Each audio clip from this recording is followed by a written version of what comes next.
Vous allez comprendre le culte qui existait. Oui, allons-y. L'être tout-puissant, oui. La déesse oui. De l'étoile du matin, idole pré-islamique, c'était une idole pré-islamique. Apparentée à Vénus, était apparentée à Vénus. Alat, oui. Déesse, Alat, déesse du soleil, déesse du soleil. Représentée. Parce que là-bas, le soleil, il est féminin et la lune est masculine. Voilà, il y a un débat jusqu'à aujourd'hui entre les historiens. Il y a un débat entre les historiens parce qu'il y avait une autre mythologie arabe qui venait de la Jordanie qui parlait d'une triade. En d'autres termes, le dieu lune et la déesse soleil, donc Alat, se sont unis.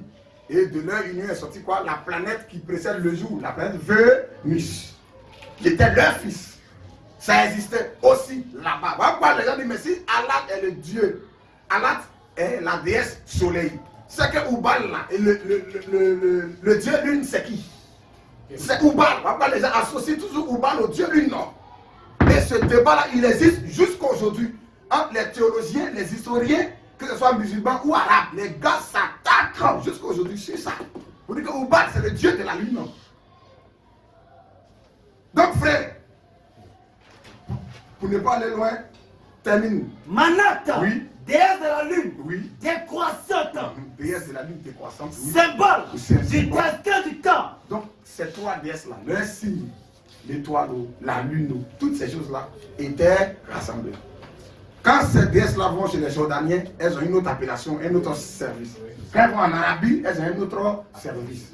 Voilà, c'est ça, c'est le panthéon, on appelle ça le syncrétisme. C'est ça. C'est comme ça. Parce que le même Dieu qu'ils adorent aussi, sous tel signe, quand il va aller là-bas, on va lui donner un autre nom, sous un autre signe.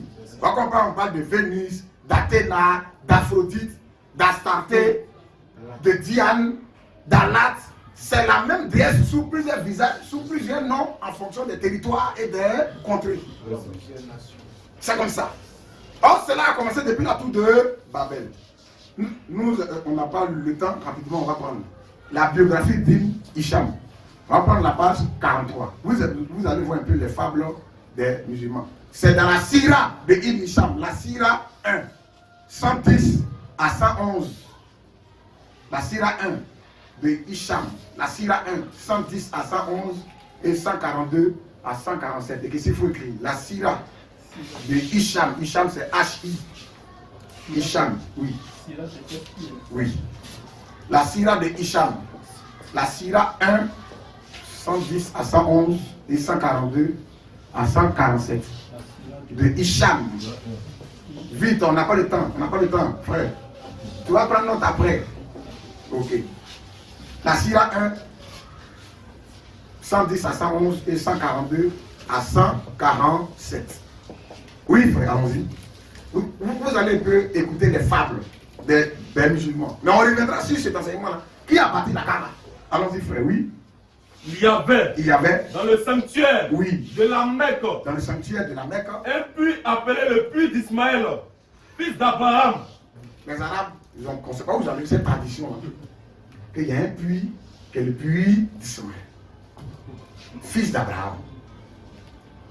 Ce puits, c'est l'origine de l'islam en train de jeter les bases comme ça. Il dit ce puits-là, oui, avait été comblé. C'est Hisham qui écrit ça dans sa Sira. La Sira 1, 110 à 111 et 142 à 147. Ce puits avait été comblé et couvert de terre. Avait été fermé et couvert de terre. Voici son histoire. Et Hisham va donner l'histoire de ce puits. Sur les insistants de Sarah, oui, son épouse légitime. Il dit sur les insistants, donc il va faire référence à la Bible. Le diable, pour mentir, il va pas loin. Hein? C'est la Bible qu'il va prendre. Mais il va tordre le cou des versets bibliques. Ça, c'est ce qu'il sait faire. Le diable casse le cou de la Bible. C'est ça. Pierre pouvait dire, Paul écrit des choses difficiles à comprendre, dont les gens mal affermis tordent le cou pour leur propre ruine. Un homme qui tord la Bible, c'est pour sa propre ruine. C'est ça. Oui, frère, allons-y. Voici son histoire. Sur les insistants de Sarah, son épouse légitime. C'est la Bible qui apparaît de Sarah. Abraham le Ce futur. que le Coran musulman va dire, ou les Arabes vont dire, doit avoir sa source dans la Bible. Si ça n'a pas de source dans la Bible, on rejette ça. C'est ça. Oui, frère, allons-y. Abraham répudia Agar, sa concubine, Donc elle n'était pas son épouse légitime. Ok, ça on est d'accord. avec son fils Ismaël, et les amena dans le désert. Et les y abandonna. Agar Oui. ira dans le désert avec son petit enfant. Oui. Ismaël Oui. était malade de soif. Oui. Sa mère l'allongea Oui. sur le sable et partit lui cueillir de l'eau Oui. en vain. Ah, vous voyez, elle allait lui cueillir l'eau en vain.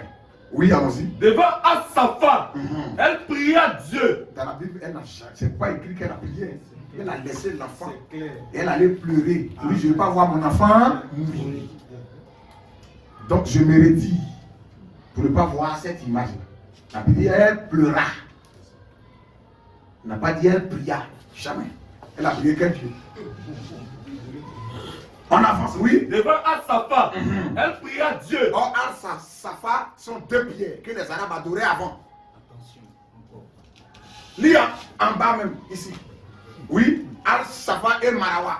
Oui, allons-y. Asapha et Al-Marwa, Oui, deux buts c'était deux rocheuses blocs rocheux. situés à la périphérie Oui. de l'enceinte du sanctuaire Oui. de la Mecque. De l'ancêtre du sanctuaire de la Mecque. Oui. Avant l'islam, Avant l'islam, elles étaient le siège ces deux buts de divinité, étaient le siège de deux divinités. de la fertilité, La divinité de la fertilité. vénérée par les pèlerins de la Mecque. Donc, ça veut dire qu'un peut faire pèlerinage à l'honneur de qui là-bas. Question. Comment des pèlerins de la Mecque, ils vénèrent des divinités. Et jusqu'à aujourd'hui, quand ils sont fait leur pèlerinage à la Mecque, là, ils passent devant ces deux cailloux-là. Ils prennent cette boisson, ils disent que c'est l'eau sacrée. Mais c'est un culte païen. Il n'y a pas d'eau sacrée sur la terre ici. L'eau sacrée, c'est la parole de Dieu. Jean 15:3, il dit déjà vous êtes purs à cause de la parole. Donc les pèlerins qui partaient faire le culte en l'honneur de ces idoles arabes là, ils passaient là et ils prenaient l'eau là parce que c'est une eau sacrée. Et jusqu'à aujourd'hui, les musulmans, dans leur pèlerinage, ils passent là-bas. Ils prennent ça, d'autres mettent dans la bouteille, ils viennent à ça dans leur pays. Allons-y frère, oui. Devant, Dieu envoya. Oui. Alors l'ange Gibril, Attention. Dieu envoya qui? l'ange Gibril, Oh, dans la Bible, c'est l'ange de l'éternel. C'est lui-même, ce n'est pas Djibril. Jamais. Djibril n'est pas l'ange de l'éternel. Jamais. Parce que l'ange de l'éternel est Dieu. Amen. Sous sa forme angélique. précision, C'est une forme divine, une théophanie qu'il prend. En tant qu'ange de l'éternel. C'est sous cette forme qu'il s'est révélé à Josué. C'est sous cette forme que Balaam l'a vu. C'est sous cette forme qu'il est apparu à la maman de Samson et à Manouach, l'ange de l'éternel. Et il descend encore dans le buisson ardent en se révélant à Moïse. Alléluia. Donc, dans la Bible, ce n'est pas Gabriel qui a été envoyé. C'est l'ange de l'éternel lui-même. Si l'ange de l'éternel de la Bible est Gabriel, c'est qu'il y a problème. c'est ça. Il y a problème. La Bible, c'est le Toumim et les Zurim. Amen. Si tu dis quelque chose, ça ne cadre pas avec les Toumim et les Zurim, c'est que tu es inspiré par le diable. C'est ça. Allons-y, frère, oui. Dieu envoya. Uh-huh. Alors l'ange Gibril, Oui. en parenthèse Gabriel, Oui. qui donna un coup de pied Qui donnait un coup de poing dans le sol comme un karatéka. et fit soudre de Il l'eau a mis boah, et l'eau a commencé à sortir. pour sauver l'enfant. Mais quand on lit dans la Bible, Dieu lui ouvrit les yeux. Elle a vu un puits. Puis elle a puisé l'eau. Où est quelqu'un est tombé à un pendé ou bien je ne sais pas quoi. C'est ça on appelle les fables habilement aussi. Et il y a des milliards qui croient ça. Réjouissez-vous en Jésus-Christ.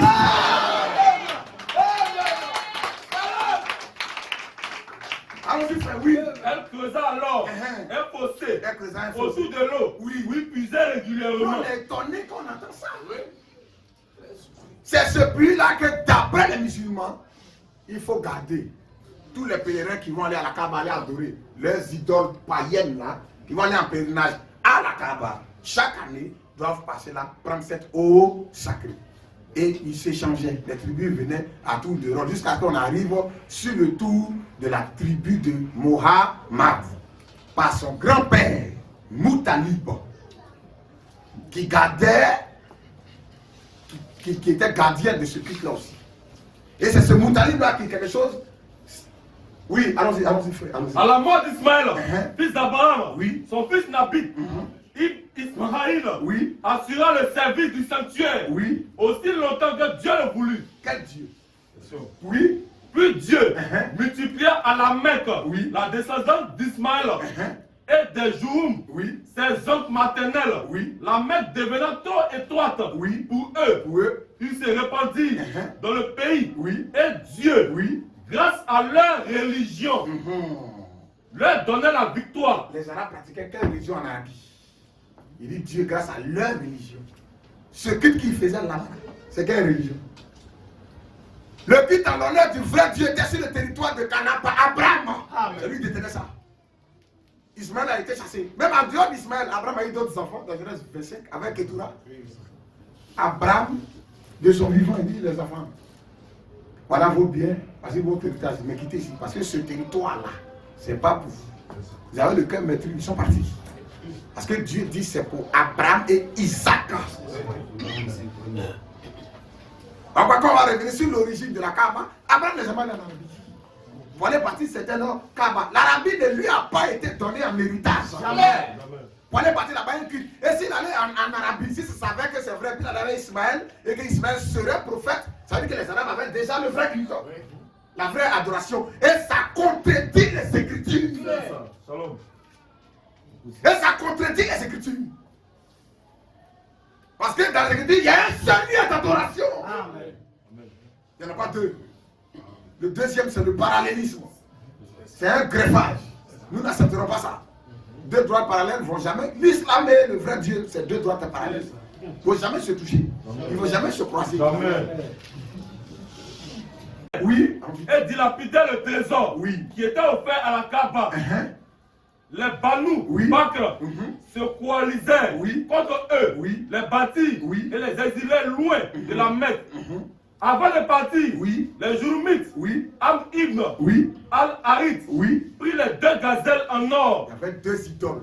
La gazelle en or, ainsi que la pierre noire, ainsi que la pierre noire. angulaire de la Kaaba. C'était des païens qui vénéraient des reliques.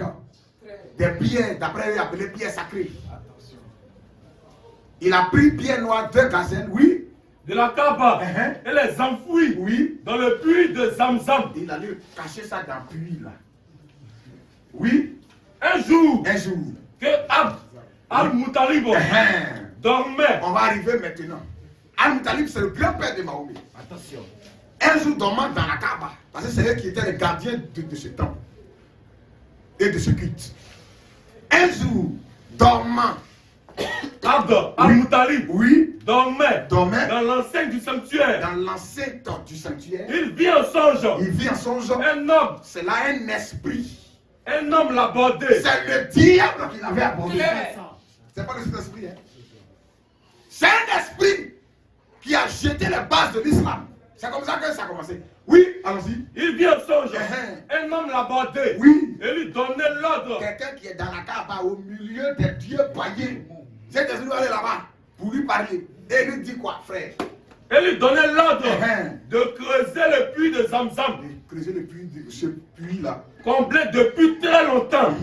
L'homme lui parla Oui. de l'importance de ce puits et lui indiqua son emplacement avec précision. Le lendemain matin, Abd al-Muttalib prit une pioche Il a pris une pioche. et emmena avec lui Avec lui. Harith, Son premier fils. le seul fils. Parce que Abdallah, papa de Mahomet, n'était pas encore né. C'est comme ça qu'il a pris Harith et ils sont partis. Et ils ont creusé le puits. Et en creusant, ils ont découvert la pierre noire, les deux gazelles en or, des sabres. Alors que, où il y avait ce puits, il y avait deux idoles là encore. Il y avait deux idoles là. Il y avait deux idoles là. Il reconnut l'emplacement Et indiqué. les Arabes se sont fâchés. Comment nous on vient faire notre culte là et toi tu viens creuser? Tu creuses quoi? Et il a dit que, moi, quelqu'un m'a parlé, il m'a dit de creuser, que c'est le puits d'Ismaël là qui est là. Et c'est comme ça qu'il allait, il a creusé. Et en creusant, il découvre maintenant la pierre noire. Il découvre les deux statues en or, des sabres et beaucoup de prisons. Et il y a eu conflit entre lui et les Arabes. Ils voulaient lui ôter la vie, le détruire, le tuer. C'est comme ça qu'il est allé devant Oubal, le dieu de la Kaaba, et il a fait un pacte avec Oubal. Prends la page 47. Ok, bon, je termine jusqu'ici. Oui, allons-y. Oui, allons. Oui, de là jusqu'à là. Allons-y vite. Oui. Il saisit la pioche pour creuser à l'endroit où il avait reçu l'ordre de le faire. Mais les Kouaïch se dressaient contre lui et l'empêchaient de profaner. Écoutez bien. Oui. Et l'empêchaient de profaner ses idoles adorées et très populaires. Abd al-Muttalib demanda à son fils Harith d'assurer sa protection pendant qu'il allait creuser au pied des idoles. Devant sa détermination, les Kouaïch se résignèrent à le laisser faire. Après quelques coups de pioche, Abd al-Muttalib découvrit les pierres qui avaient servi à combler le puits et cria, 2 points, Dieu est le plus grand. Allah ou Akbar. Donc, qui était ce Dieu qui était le plus grand? Allah Akbar. C'est en creusant le puits qu'il a crié pour la première fois Allah Akbar. Dieu est le plus grand. Mais qui était son Dieu là qui était le plus grand? C'est Oubal, le grand Dieu de la Kaaba. Termine, oui. Le Kouaïch constatait qu'il avait été bien inspiré. Dégageant complètement le puits, Abd al-Muttalib, il trouva les 2 gazelles en or qui avaient été cachées par les Jouhou avant l'exil de la Mecque. Il y trouva aussi des sabres et des boucliers. Les Kouaïs lui dirent, Abd al-Muttalib, tu dois partager ce trésor avec nous. Non, leur répondit-il, mais je vous propose une solution équitable. Pour vous comme pour moi, nous tirons au sort sur ces objets sacrés auprès du dieu Oubal. Auprès du dieu Oubal. Qui était une idole vénérée. À l'intérieur même de la Kaaba. Attention. La plus importante de leur panthéon. Alléluia. La plus importante de leur panthéon arabe, c'était Oubal. La divinité la plus importante. Donc il était le grand Dieu. Quand on dit Allah Akbar, c'est Oubal. La divinité la plus importante de la Kaaba, de leur panthéon, c'est Oubal. Donc c'est lui qui est Allah Akbar. C'est pas le Dieu de la Bible. Jamais. C'est clair. Bon, lorsqu'il a creusé, il a vu, il a crié Allah Akbar. Donc lorsque ils étaient fâchés pour qu'ils vont faire le tirage, ils vont faire le partage, il a refusé. Et c'est comme ça que les gens voulaient à sa vie. Et il allait maintenant faire un pacte. Et quel était ce pacte? On va prendre la page 47 et 48. La Sira 1, 151 et 155. La Sira de Hicham. Oui, allons-y, frère. Oui, allons-y. 146. La Sira de Hicham. Allons-y, frère. Oui. Ayant subi l'opposition de Kouaïch. Parce que lorsqu'ils sont allés faire le tirage au sort devant Oubal à la Kaaba, le sort est tombé concernant les sabres en or, tout ça là. Ça devait revenir à lui. Et les Arabes étant fâchés, voulu le tuer. Sa vie était en danger. Et c'est comme ça maintenant il allait faire un pacte. Voici le pacte de l'origine de l'islam. Oui. Ayant subi l'opposition de Kouaïch lors de la découverte du puits de Zamzam, Abd al-Muttalib, Ibn Hashim. J'ai dit la Sira 1, 151 à 155. C'est ça qu'on est en train de lire. La Sira de Hicham. Sira 1, 151, 155. Oui. Allons-y, frère. Ayant subi l'opposition de Kouaïch lors de la découverte du puits de Zamzam, Abd al-Muttalib, Ibn Hashim, fit, dit-on, le vœu suivant. Il a fait le vœu suivant. 2 points. C'est le pacte. C'est pas vœu, c'est un pacte. C'est un pacte. Et quel était ce vœu? S'il avait 10 enfants mâles. S'il a eu 10 enfants mâles. Et si ces garçons parvenaient à l'âge adulte. Et si ces enfants-là grandissent. Pour protéger leur père. Et qu'ils arrivent à le protéger contre ses ennemis-là. Il offrirait l'un d'entre eux. Il va prendre l'un de ses enfants-là. En sacrifice. Il va l'offrir en sacrifice à la divinité. Ou à la divinité. De la Kaaba. De la. Et effectivement, il a eu des garçons, il a eu des filles. Mais ces garçons étaient 10. Le premier c'est Harith, avec qui il était allé pour creuser. Et c'est comme ça, plus tard, est venu beaucoup de garçons. Il a eu 10 garçons, effectivement. Et parmi ces garçons, il y a un qu'il appelait Abdallah, serviteur d'Allah. Il aimait plus. Il l'aimait plus parmi tous ses enfants. Donc là, ses enfants ont grandi un jour. Il les appelle et dit, ah, j'ai fait un vœu, un pacte. Vraiment que je dois honorer. Il faut que j'offre. On dit, mais il faut honorer ton pacte. Je dois offrir l'un d'entre vous à mon Dieu pour l'égorger. À Oubal, vivant, comme sacrifice. Oui, allons-y, frère. Il eut effectivement 10 fils adultes. Un jour ainsi, d'une protection assurée. Il les réunit un jour pour leur révéler son vœu et les exhorter son pacte. à ne pas le renier. Oui. D'accord, lui dit-il. Mais comment faire pour accomplir ce vœu? Prenez chacun. Il a dit, on n'a qu'à faire tirage au sort, on va lancer. Lui que le tirage va tomber sur lui, c'est lui qui sera offert à mon Dieu. Et le sort est tombé sur qui? Le papa de Mohamed, Abdallah. Attention. Et il a pris Abdallah, il partait le sacrifier. C'est là que les gens se sont mis en opposition. Ses enfants ont dit non, ne fais pas ça. Il dit, mais je dois honorer mon pacte. On dit, allons-y consulter une féticheuse. Comme ça, ils sont allés à Gatri. Ils sont allés consulter une féticheuse dans les grottes d'Igaz. Et cette dernière-là, elle a dit, attendez, mon djinn ne m'a pas encore parlé. Attendez, il va me parler. Et le lendemain, quand le djinn lui a parlé, je résume, hein, pour ne pas qu'on puisse lire tout. Quand le djinn lui a parlé, le démon lui a parlé, parce que c'est une femme qui a un esprit de divination, c'est une sorcière. Elle a dit, chez vous là-bas, comment on rachète un homme? Il dit, c'est 10 chameaux. Elle dit, ah ok. Retourne dans la Kaaba. Devant la statue de ton Dieu, Oubal, le grand Dieu de la Kaaba. Tu mets 10 chameaux d'un côté, et tu mets l'enfant d'un côté. Et tu fais le tirage au sort. Si le sort tombe sur l'enfant, c'est qu'il n'a pas accepté les 10 chameaux. Il faut compléter encore. Et tu fais encore.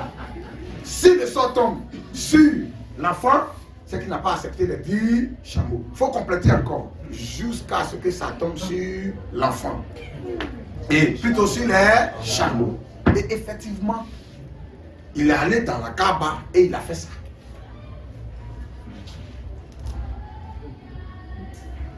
Ok, oui. Il est reparti pour la Mecque. Oui, allons-y. Il est parti pour la Mecque.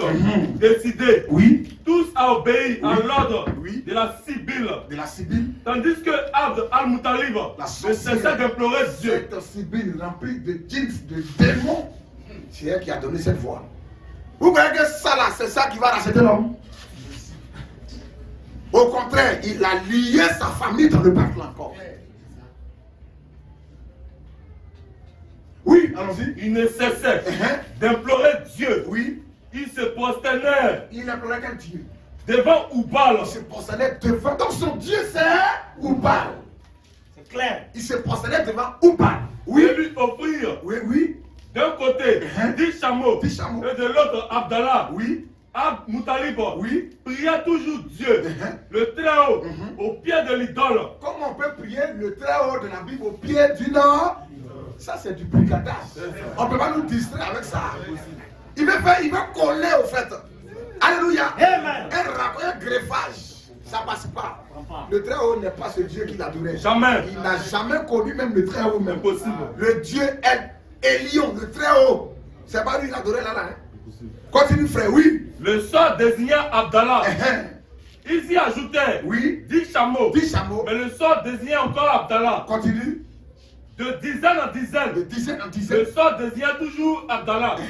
Lorsque le nombre de chameaux atteignit la centaine. Donc ils sont arrivés sur 10 fois. 10 chameaux.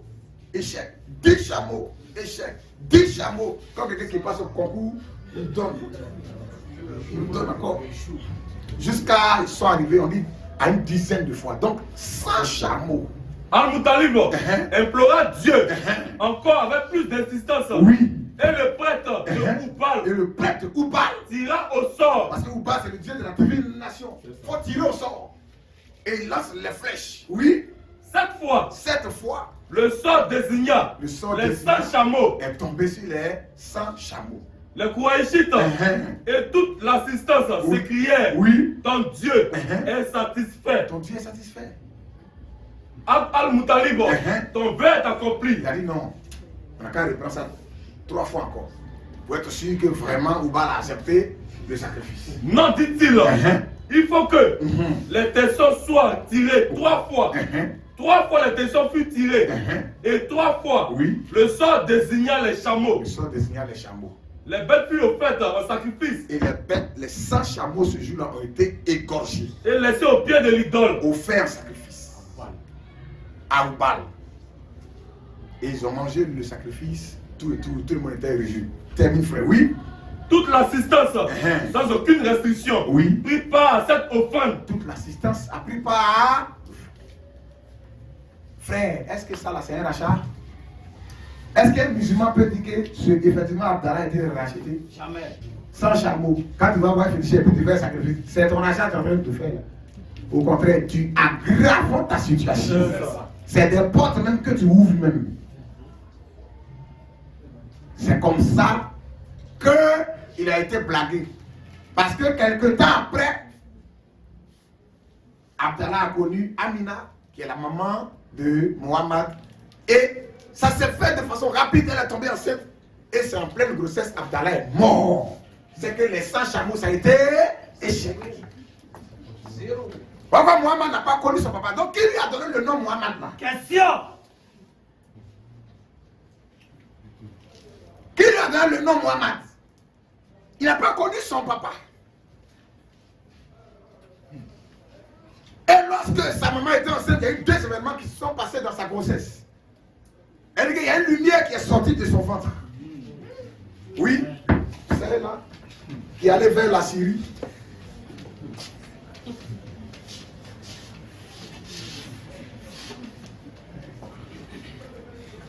Ici. Les gens disent, là, jusqu'à là, rapidement, frère. Les gens disent, oui, Dieu seul sait si c'est vrai. Car Amina, la mère du prophète, cette histoire est toujours dans l'islam. Que la maman de Mohamed aurait dit, racontait que lorsqu'elle était enceinte, elle eut en songe la visite d'un homme qui lui dit, tu portes dans ton sein le Seigneur de cette nation. Vous voyez, son grand-père avait vu qui en songe? Un homme, non? Qui lui a montré le puits. Sa maman aussi enceinte, le même homme encore, il revient encore. Pour donner le nom maintenant de l'enfant. C'est Oubal là qui envoyait maintenant ces démons. Parce qu'un enfant doit être choisi maintenant pour un nouveau culte. C'est ça. Shalom. Vas-y. C'est lui qui est venu sous la forme de Djibril là. Lors de son appel, c'est lui qui est venu maintenant sous la forme de Djibril. Ouais, on a dit aux musulmans que Djibril c'est Allah. Parce que dans le Coran, il est dit là-bas que dans le buisson ardent, lui qui a parlé à Moïse, c'est Allah. Et dans la Bible. Alors que voilà qu'a dit dans les hadiths que lui qui a parlé à Moïse dans le buisson ardent, c'est Djibril. Bon, dans la Bible, regarde, c'est Dieu. Les musulmans disent que c'est Djibril. En d'autres termes, c'est Djibril se fait passer pour Dieu. C'est ça.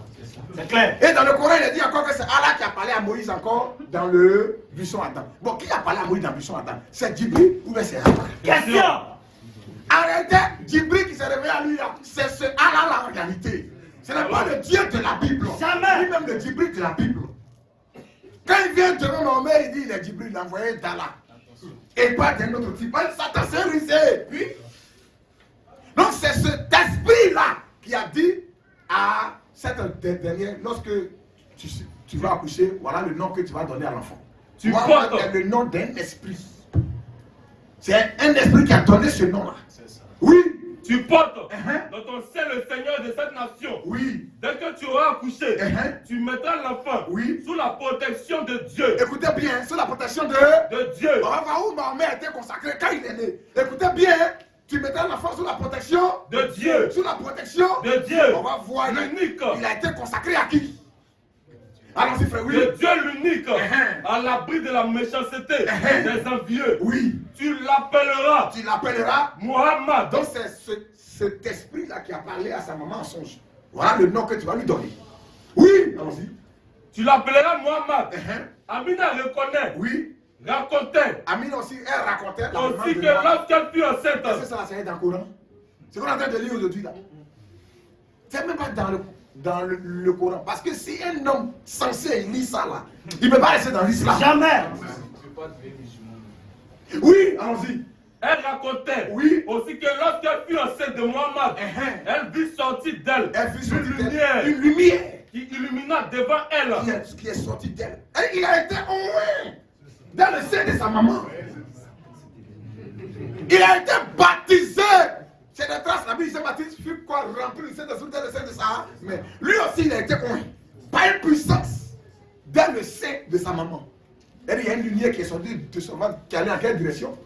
Une lumière illumina devant elle les châteaux de Borsa en Syrie. Et c'est comme ça que la lumière est partie vers la Syrie. Oui, allons-y. Abdallah, le père de Muhammad, Abdallah, père de Muhammad, mourut alors même. Il est mort alors même. Quand Amina était encore enceinte. Donc le pacte de 100 chameaux a servi à quoi? Question.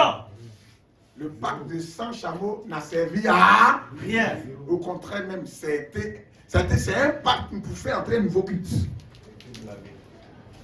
Satan, c'est un menteur. La Bible est le père du mensonge.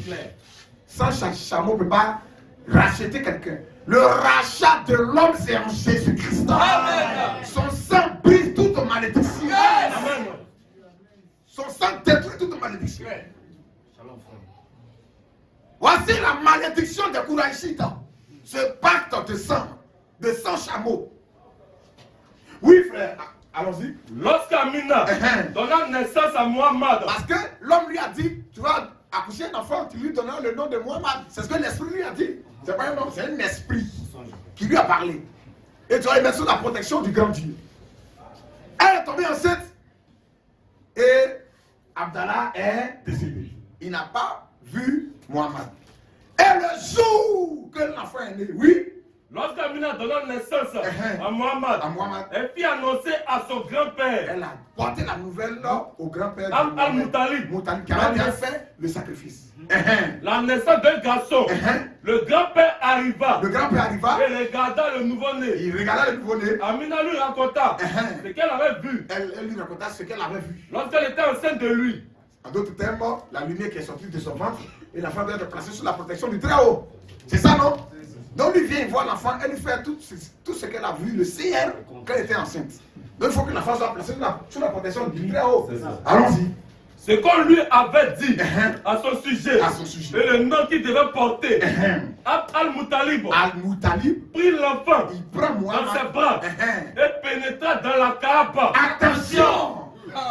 Alléluia! C'est là le pacte doit être scellé. Il y a un qui est mort, mais lui il devait servir mon Dieu. Du nom d'Abdallah. Il doit être esclave d'Allah, serviteur d'Allah. Mais je dois honorer un pacte parce que ma bouche dit je dois offrir un à son Dieu là, qu'il adore. Mais comme lui il est mort, il faut que ça continue toujours. Donc il prend Muhammad et qu'est-ce qu'il fait? Il pénètre dans la Kaaba. Oh, vous savez que dans la Kaaba il y avait 360 idoles. Allah qui était adoré. Toutes les idoles arabes y étaient adorées. Et le grand Dieu de la Kaaba, la divinité importante de la Kaaba, c'est Ubal. C'est ça. La Bible dit, il prend Muhammad, il rentre dans la consécration. Il pria. Le Dieu du temple. Alléluia. Amen. Et lui rendit grâce. Muhammad était consacré au diable. C'est ça. Vous savez ce qui s'est fait quand il est entré dans la Kaaba? Question. Son grand-père était sorcier. C'est ça. Le grand-père de Mohamed était païen. C'est un irrégénéré. Il ne connaît pas Dieu. Jamais. Il adorait des idoles. C'est au pied de Ubal où il devait sacrifier le papa de Muhammad. C'est là qu'il allait consacrer Muhammad dans la Kaaba. Et quand il est sorti, il a donné l'enfant à la maman. Et elle n'a pas arrêté Muhammad. C'était des femmes qui ont été prises. On a payé pour allaiter Muhammad. C'est comme ça que Muhammad était déjà marqué.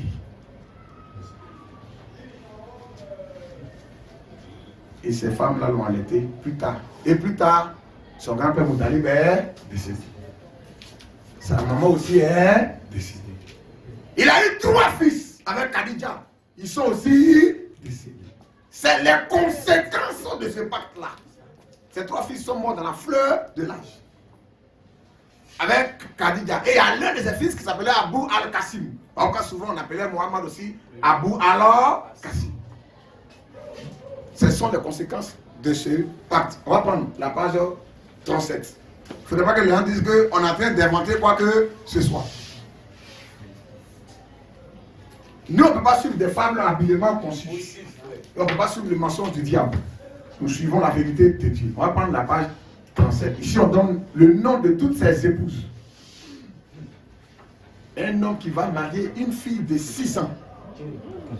On l'a doté à 6 ans et puis c'est à 9 ans, il s'en va la prendre. Sa femme, Aïcha.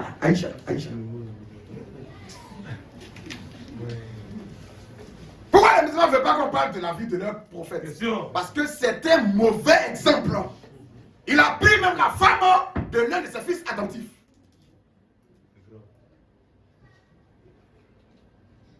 Et dans le Coran, on dit lui a autorité sur toutes les femmes. Femmes des croyants, comme non croyants, mariés ou pas. Toi, tu es comment? Femme des croyants, tu as autorité sur elle. C'est quand Dieu ça. C'est quand Dieu ça. On va lire dans les avantages de Mohammed. Vous allez voir ses avantages. La femme, là, il a autorité sur elle. Toutes les croyantes, il a autorité sur elles toutes. Musulmanes, hein? Celle qui veut s'offrir à lui, il prend. Voilà, un bandit, le banditisme caractérisé. C'est ça, on va appeler Dieu jamais. Enfin, allons-y, page 27. Mohamed épousa Khadija et une dizaine d'autres femmes, dont Aïcha, Assa, Zainab bint Kajuma, Salana, Zainab bint Shak. Est-ce que ça c'est dans le Coran? Allons-y, frère, Jumarina, Abiba, Kafiya, et Maouma, Mohamed, une de Khadija. Parce que Khadija était sa première femme. C'était une veuve. Était sa première femme.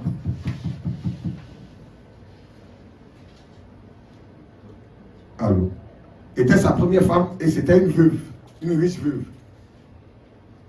Oui, allons-y. Mohamed, une de Khadija, 3 fils, Al-Qasim, Al-Taï et Al-Tabi.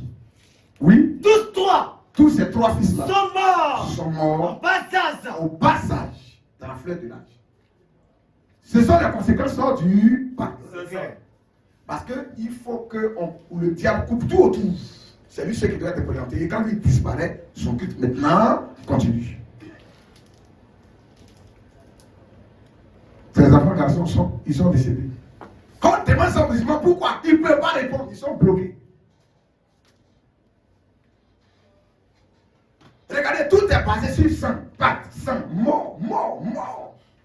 Même quand il a reçu sa révélation et qu'il a commencé son ministère, au début il prêchait, ça ne passait pas. Il prêche, ça ne passe pas. Il prêche, ça ne passe pas. On s'est dit quand vous persécutez dans une vie, fuyez dans une autre vie. Il allait faire un pacte avec un groupe encore de gens. Vous dites, bon, cette fois-ci, là, on va passer dans une deuxième phase. Tout ça, c'est sur un pacte. Et comme ça, l'islam s'est imposé par la guerre et la barbarie.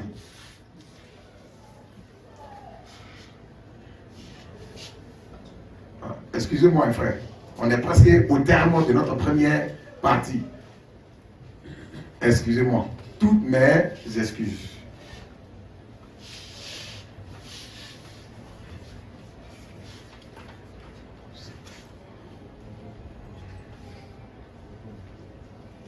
Ok, la page 64-65.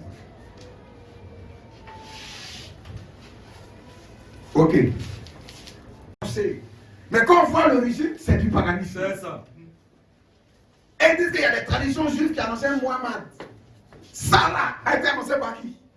Une question. Oui, frère, lis au début. Page 64. Sira 1. 204. À 214. 214. La Sira de Hicham. Les Jams. Une tribu du Yémen. Avait. Non, commence même au début ici. À l'approche de l'arrivée du prophète Mohammed, les devins arabes, les rabbins juifs et des rabbins juifs et les moines chrétiens avaient déjà parlé de sa mission. Est-ce que Moïse connaissait des rabbins? La loi a parlé de rabbins. Jésus a-t-il parlé de moines? Il parle de quel moine chrétien? Question. Ne confondez pas. Le christianisme a connotation variée dans le pays. Il y avait le christianisme égyptien. Il y avait le christianisme éthiopien. Le christianisme avait des connotations variées, même en Syrie. Mais ce n'était pas le christianisme original des apôtres. Hein? Jamais. Non. Hein? Ils ont adopté le christianisme à leur culte, à leur tradition.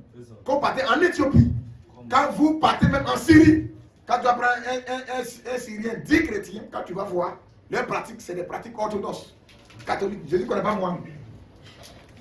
Jésus ne connaît pas moine. C'est catholique qui a envoyé moine. La Bible connaît les 5 ministères. Amen. Dans la Bible, il n'y a pas moine. C'est dans le bouddhisme qu'il y a des moines. Dans le Brahma Shiva qu'il y a des moines. Dans la Bhagavad Gita, c'est là-bas qu'il y a des moines. Jésus-Christ ne connaît pas moine. Parce qu'on sait l'origine de ce culte-là. Ce sont des cultes païens. C'est ça. Oui, frère, allons-y. Quand on devait arabe, ils avaient appris. Donc ils disent que ça a été annoncé par des moines chrétiens, par des rabbins juifs et par des devins arabes. On veut justifier le faux. Mais si les devins arabes ont annoncé ça, sous quelle inspiration ils se sont appuyés? Question. Si les rabbins ont annoncé ça, sous quelle inspiration ils se sont appuyés? Allons-y, frère, oui. Quand on devait arabe, ils avaient appris l'arrivée du prophète par les djinns. Par les djinns. Qui avaient eu la faculté. Oh, les djinns, ce sont des démons. C'est ça. Qui viennent oindre des personnes pour leur donner des visions. Oui, du tout. Dans la Bible, il y avait un exemple. Dans Actes, il y avait une femme qui avait un esprit de python qui pratiquait la divination. C'est le nom d'un esprit qui vient oindre quelqu'un pour lui donner d'être un voyant. C'est tout. Vas-y, frère, oui. Ils avaient appris l'arrivée du prophète. Donc, des djinns ont appris l'arrivée du prophète. Par les djinns qui avaient eu la faculté d'entendre et de capter les informations. D'entendre par des démons qui ont la faculté d'entendre et de capter des informations. Venus du ciel. Venus du ciel. Mais les Arabes n'y prêtaient pas attention. Jusqu'au moment où Dieu révéla cette mission. Quel Dieu? Allons-y, frère, oui. Et où les choses que les devins avaient annoncées se réalisaient. À ce moment-là, les Arabes reconnus, les James, 8 tribus du Yémen. Donc, les devins arabes annonçaient que l'islam, les Arabes allaient avoir un grand prophète. Or, cette source-là, elle vient d'où? On n'a pas dit l'annonciation, on dit la source de cela. Est-ce que ça vient de la Bible? Bien sûr. Des devins arabes qui annoncent que l'Arabie sera visitée. Des païens, des démons qui annoncent ça. Et on dit les Djams, qu'est-ce qu'ils ont fait? Les Djams, 8 tribus du Yémen. Une tribu yéménite. Avait avant l'islam. Avant l'islam. Un devin. Lorsque la nouvelle de la mission de Muhammad se répandit parmi les Arabes, les Djams allaient constituer les devins. Les Djams allaient constituer le devin. Au sujet de cet homme, ils entendirent sa réponse au pied de la montagne. Et ils s'étaient retirés. Ils sont allés voir un devin. Et le devin au sommet de la montagne, il dit, je vais vous donner la révélation que vous avez. Au lever du soleil. Il dit, on a appris que les Arabes vont recevoir une visitation. Toi, tu dis quoi? Et le monsieur au sommet de sa montagne là-bas, sur une féticheur rempli de démons. C'est ça. Oui. Au pied de la montagne, il s'était retiré. Au lever du soleil, il descendit de sa montagne et dressa devant eux, appuyé sur son arc. Un féticheur qui vient pratiquer la magie bondit, s'appuie sur son arc. Il leva la tête. C'est pas la méditation païenne où les gens ils se lèvent dans les airs et puis ils sont assis sur des bois là. En Inde là, ça se pratique. Ce qui était répandu en Arabie. C'est dans la bouche du diable qu'ils vont chercher la vérité. C'est un problème. La naissance de Jésus, même si des mâles sont quittés en Orient, qui allait en Orient pour aller demander est-ce que c'est vrai que les Juifs vont envoyer un Messie? Non. C'est eux qui se sont déplacés pour venir. Nous avons vu son étoile. Donc l'islam veut faire du copier sur ce qui existait déjà dans la Bible. Mais ça ne nous laissera pas séduire. Shalom. Shalom. Allons-y, frère, Il leva la tête vers le ciel. Et le scrutin très longuement. Puis il s'est mis à faire des bonds. Oui. Enfin, Et il a commencé à bondir, à sauter. il a dit, Oui. Dieu a élu Mohammed et l'a honoré. Et il s'est dit, avant que lui ne naisse, lui il dit déjà son nom. Ça montre que son nom est la source, vient de la bouche des démons. C'est ça. Oui, frère, allons-y. Enfin, il a dit, Dieu a élu Mohammed et l'a honoré. Oui. Il a purifié son cœur et ses entrailles. Oui. Son séjour parmi vous ne sera pas long. Ce n'est pas long. Le devin remonta ensuite dans sa montagne.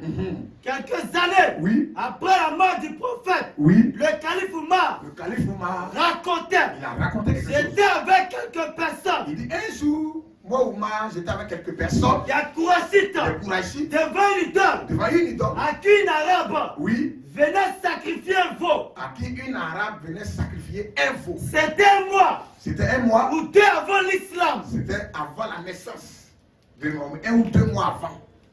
Oui. Nous attendions notre part de la victime au faire un sacrifice. Ça, c'est le calife qui parle. Allons-y, Oumar. Lorsque j'entendis, il dit, quand ils ont sacrifié le veau, quelque chose s'est passé ce jour-là. Il dit, quand ils ont sacrifié le veau devant la victime, chacun attend maintenant sa part. Nous attendions notre part de la victime au fait en sacrifice. Lorsque j'entendis sortir du ventre du veau. Elle dit qu'il y a une voix qui sort du ventre. Une voix du veau. Ah, c'est Oumar qui le dit. Il dit, il y a une voix qui est sortie du ventre du veau. Sorti du ventre du veau. Une voix d'une voix assourdissante qui criait, veau couvert de sang, une affaire, un marche, un homme crie, d'une voix claire, il n'y a de Dieu que Dieu. Voilà. Il n'y a de Dieu que Dieu. Ce qu'ils disent là, Allah est le seul Dieu. Le là, là. Ça a été déjà dit par des féticheurs, des démons. Et c'est une voix qui est sortie du ventre d'un animal qu'ils ont sacrifié. Devant une idole. Une voix. Un homme qui prononce de telles choses là. Il faut faire très attention. C'est des sources démoniaques. Comment une voix peut sortir du ventre d'un veau? Mais ça, c'est de la sorcellerie. C'est ça. Ça montre que l'esprit qui est derrière cette région, il est très dangereux. Claire. C'est un esprit qui est très dangereux.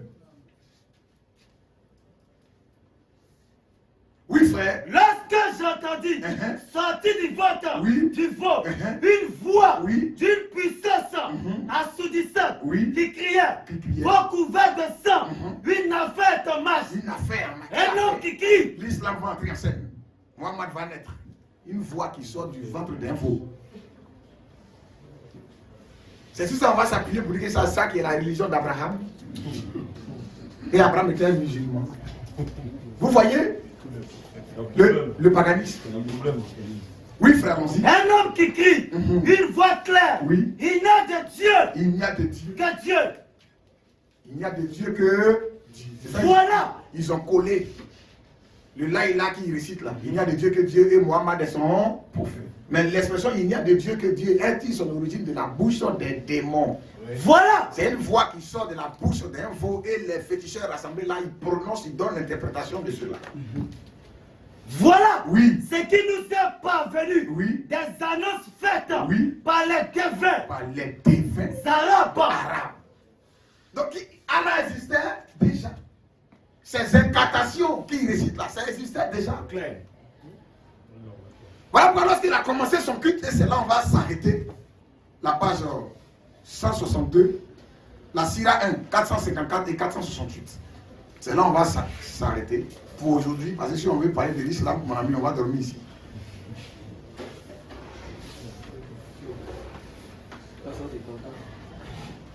La Sira 1, 454 à 468.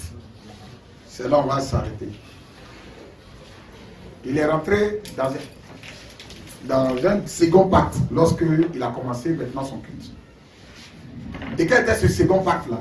C'est ce qu'on va voir ici. Hicham dit quoi? Avant le second pacte de Akaba, le prophète n'avait pas eu l'autorisation de déclarer la guerre. Une religion qui se déclare par la guerre. On dit avant son second pacte, il n'a pas encore eu l'autorisation de déclarer la guerre. Parce que la déclaration de la guerre a été basée sur un pacte. Ce qu'ils appellent le djihad, la guerre sainte.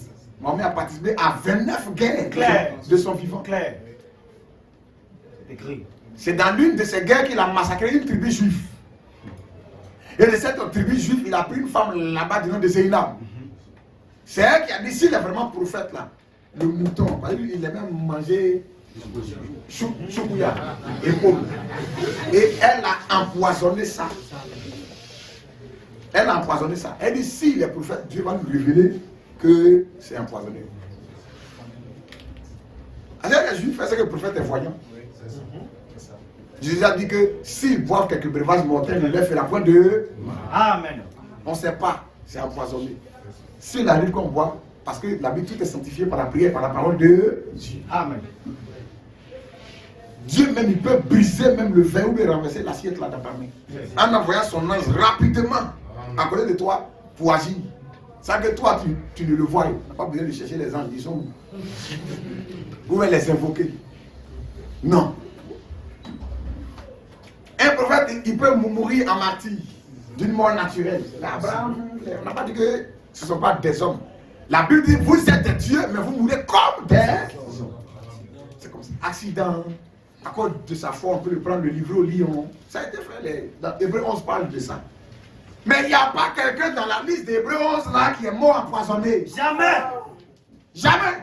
Mahomet est mort empoisonné par une femme juive du nom de Zéna.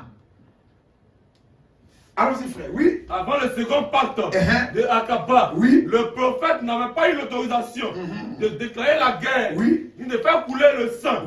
Il lui était seulement donné de prier Dieu, de supporter les vexations et de pardonner. Allah lui a dit il faut supporter, il faut prier. Et de pardonner à ceux qui étaient dans l'ignorance. Voilà ce que Djibril lui avait dit. Les Kouaïs. Toi, tu dis à ceux qui étaient dans. Ça dit qu'il ne sait pas. Mais après, il dit non, l'ignorance, c'est trop. Les Kouaïs persécutaient les disciples du prophète. Et c'est écrit dans le Coran. Quand ce sont des gens qui ne comprennent vraiment pas, on dit il faut les combattre. Comment quelqu'un qui ne comprend pas, on dit il faut l'expliquer. Et puis ne lui donne même pas d'eau au combat. À moins que ce soit par tactique de combat. Donne pas d'eau pour fuir. Non. Si tu as donné d'eau, c'est que c'est pour le prendre à revers. Voilà. Ne prenez pas pour aller les juifs et les chrétiens. Celui qui les prend pour aller devient un des leurs. Un Dieu qui vient menacer Israël naturel et l'église. Attention. Problème, frère. Allons-y, frère, oui. Les uns étaient détournés de leur foi. D'autres étaient pris et torturés. Quand l'islam est venu, d'autres étaient détournés de la foi musulmane. D'autres entraient et puis ils sortaient. Est-ce que nous, les chrétiens, ça doit nous étonner? Les gens marchaient, les apôtres, ils ont abandonné les apôtres. Et les apôtres ont fait la guerre. Ils ont tué qui? C'est-à-dire quand on va vous persécuter dans une ville, quittez, allez-y dans une autre ville. S'ils ont traité le bois vert de la sorte, c'est pas le bois sec qui sera épargné. Donc lui, quand il a vu que le nombre de ses croyants a commencé à diminuer, les gens ont commencé à retourner. D'autres étaient persécutés. Qu'est-ce qu'il a fait? Oui. D'autres avaient fui les tortures et les réfugiés en Abyssinie, en Médine ou ailleurs. Les 12 Ansar qui avaient conclu un pacte avec le prophète à la première réunion de Akaba, appelé le pacte des femmes, s'étaient engagés à lui obéir en toutes circonstances, à ne pas se révolter contre l'autorité, a toujours dit la vérité, avec l'aide de Dieu, sans craindre de reproches. Mais la seconde réunion de Akaba, ce fut le pacte de guerre. C'était le pacte de guerre. C'est comme ça que Mahomet a compris. L'islam là, c'est la guerre. Il n'a pas inventé. Le christianisme là, c'était pas par la force. C'est par la parole. Amen. Et par la puissance du Saint-Esprit. Amen. Ce fut le pacte de guerre. Le pacte de guerre. Après que Dieu eut autorisé. Après que son Djibril là, lui, donne maintenant l'autorisation. Eut autorisé son envoyé à déclarer la guerre. Donc, il a déclaré la guerre. Comme je presse, vous ne voulez pas accepter. Vous me persécutez. Trop, c'est trop. Frère, nous sommes dans la dispensation du sang, de l'agneau et de la grâce. Cet esprit, c'est la douceur, c'est la colombe. De cet esprit, c'est pas la violence. Encore ne soyez pas étonnés de leur attitude. Ne soyez pas étonnés de leur attitude. L'islam a commencé par la violence. Mahomet a été contraint à faire des récitations. Dans la deuxième phase, c'est ce qu'on présentera. Son appel, sa mort, on fait comparaison maintenant sur ses révélations. Il dit il a vu Adam en vision, il a vu Abraham en vision, il a vu Adam, qu'Adam faisait 30 coudées, et 60 coudées, en tout cas 30 mètres. Abraham n'était pas un géant. Il dit il a vu Jésus, Jésus c'était un rougeau, et il y avait beaucoup de points de beauté sur son visage. Le Jésus de Mahomet n'est pas le Jésus de la Bible. S'il y avait point de beauté sur son visage, c'est qu'il devait avoir quelque chose pour attirer les regards des gens. Oh, ça veut dire qu'il n'avait rien pour attirer les regards. Quand il y a point de beauté sur le visage de quelqu'un, on ne voit pas ça. Ça peut attirer les regards. On a dit qu'il n'avait rien pour attirer quelqu'un qui est un rougeau. Parmi nous, là, quelqu'un qui est clair là, on ne le voit pas. Il se distingue des autres. Si j'étais un rougeau, quand j'étais allé pour le livrer là, dans le groupe là, j'allais venir chercher le rougeau. Mais ils sont arrivés même, ils ne savent pas c'est qui. Alléluia. Donc il y a problème. On termine. Donc c'est comme ça qu'il a promis maintenant le paradis à ceux qui vont combattre. Il s'engagea alors devant Dieu, avec les ansars, à combattre toute personne, qu'elle fût blanche ou noire. C'est comme ça que devant la tribu Ansar, ils ont conclu ce pacte-là. Et dans le pacte, ils devaient combattre toute personne, qu'elle soit blanche ou noire ou chinois ou je ne sais quoi, quiconque va s'opposer à lui, sa religion, doit être combattu. Donc elle vient dire, notre religion est une religion de paix. Ce sont des menteurs. C'est la ruse du diable. C'est des rusés. Ce sont des rusés. L'islam s'est imposé par la force. C'est le sang qu'ils ont répandu. Et qui est basé, une religion qui est basée sur le sang. On a compris déjà le pacte de sang qui avait été fait par son grand-père. C'est ça qui suit toujours cette religion. Un homme qui n'a pas peur de mettre bombe sur lui. Et il s'explose. Et vont nous faire croire que non, ça c'est pas des musulmans, c'est des djihadistes. Pas de guerre là, c'est quoi? Question. Combattre les gens là, c'est quoi? Qu'est-ce que c'est? Le pas qu'il a fait avec les Ansars, où à partir d'aujourd'hui là, on doit faire combat. Mais il ne veut pas qu'on présente ça, parce que ça les dévoile. Allons-y frère, oui. Il s'engagea alors devant Dieu, avec les Ansars, à combattre toute personne, qu'elle fût blanche ou noire, et promit le paradis, à ceux qui tenaient leur engagement, et qui combattaient en tout cas dans cet engagement et dans ce pacte. Dans le Coran, le paradis est accessible de plusieurs manières. Tu peux tuer quelqu'un à cause de la foi islamique, ton paradis, c'est assuré même.